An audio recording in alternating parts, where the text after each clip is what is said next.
take all of these slings and arrows gladly for you. I take them for our movement so that we can have our country back. I didn't need to do this, folks, believe me. I built a great company, and I had a wonderful life. I could have enjoyed the fruits and benefits of years of successful business deals and businesses for myself and my family, instead of going through this absolute horror show of lies, deceptions, malicious attacks. Who would have thought?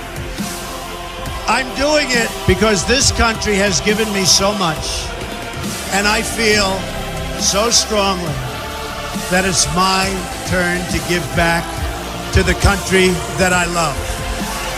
I'm doing this for the people and for the movement, and we will take back this country for you, and we will make America great again. You took out a full-page ad in major U.S. newspapers last year criticizing U.S. foreign policy. What would you do differently, Donald? I'd make our allies, forgetting about the enemies you can't talk to so easily. I'd make our allies pay their fair share. Dump everything right into our markets and everything. It's not free trade. If you ever go to Japan right now and try to sell something, forget about it, Oprah. Just forget about it. It's almost impossible. This sounds like political, presidential talk to me, and I know people have talked to you about whether or not you want to run. Would you ever? Probably not. Why would you not? I just don't think I really have the inclination. But I do get tired of seeing what's happening with this country. And if it got so bad, I would never want to rule it out totally, because I really am tired of seeing what's happening with this country. Now, here's why. Under President Obama, we have seen the lowest labor participation rate since the 70s. 95 million of your fellow Americans are out of the labor force. He didn't mention that tonight. It's been the worst recovery since the 1940s. The lowest home ownership rate in 51 years. Over 11 million more Americans are on food stamps since he became president. Over 43 million Americans now living in poverty. 1 in 5 American families without somebody in the labor force, not one person. 1 in 6 adult men ages 18 to 34, they're either incarcerated or they're out of the labor force. And by the time he leaves office, President Barack Hussein Obama will have accumulated more debt than all the other presidents before him combined. And when President Obama finally leaves office, it will be almost $20 trillion, which means during the past 8 years, he has amassed $9.3 trillion in debt. A guy that once said $9 trillion in debt, that's irresponsible, that's unpatriotic. The estimated cost of regulations under Obama, look at that number, a staggering $873 billion.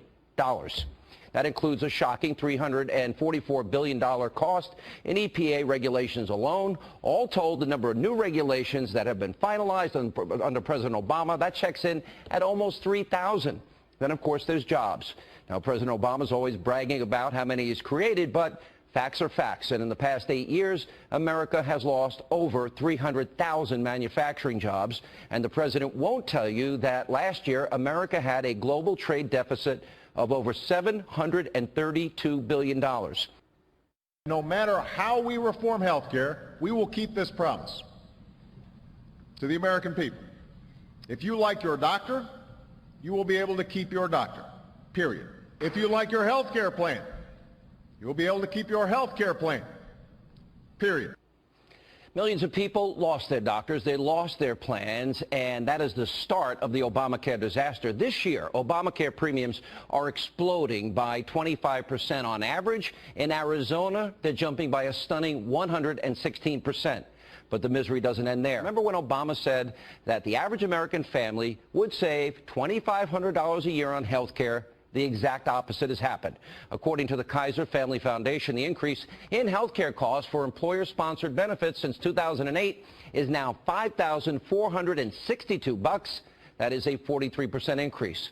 Now, deductibles are so high that many of you can't even afford to use your plan. They're essentially useless to you. And many insurers are now pulling out of the Obamacare exchanges because they're losing massive amounts of money.